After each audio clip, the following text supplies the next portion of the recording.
Yon, good afternoon mga boss. Ito mag-install tayo ng side pannier kit for ADB 160.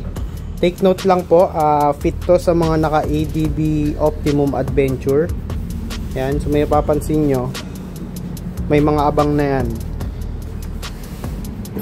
Then fit din pala yan sa mga naka custom rod tail tidy.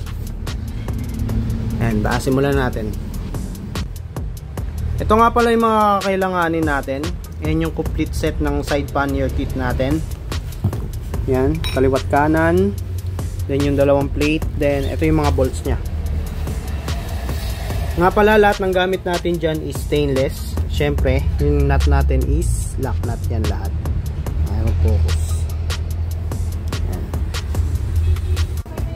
Yan, ito yung first step natin guys. Yung support sa ilalim. Ikakabit na natin yan. Gagamitan natin ng spacer.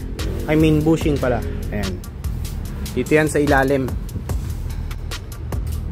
So yan mga boss, nakakabit na natin yung support sa ilalim. Make sure nyo lang na hindi nyo muna ihigpitan. Mamaya natin ihigpitan yan. Ayan yung forma nya. Ayan. Kabilaan yan. Ayan yung tsura nya sa ilalim. So yun mga boss, natapos natin ikabit yung sa ilalim. Sinunod na natin yung ibang support nya. Tulad neto, kabilaan yan, ganyan ang forma nyan. Ayan.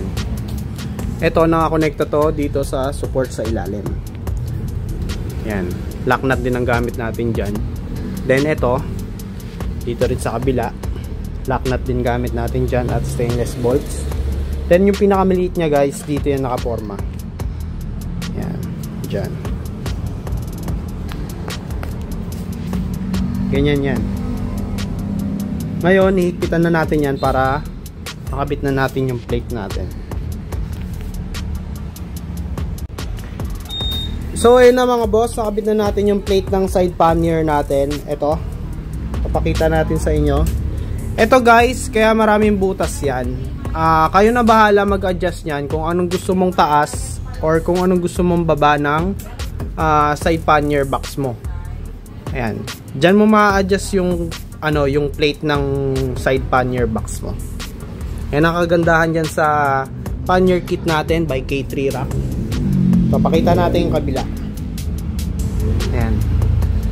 Again guys, ito yung yung pwesto ng support natin.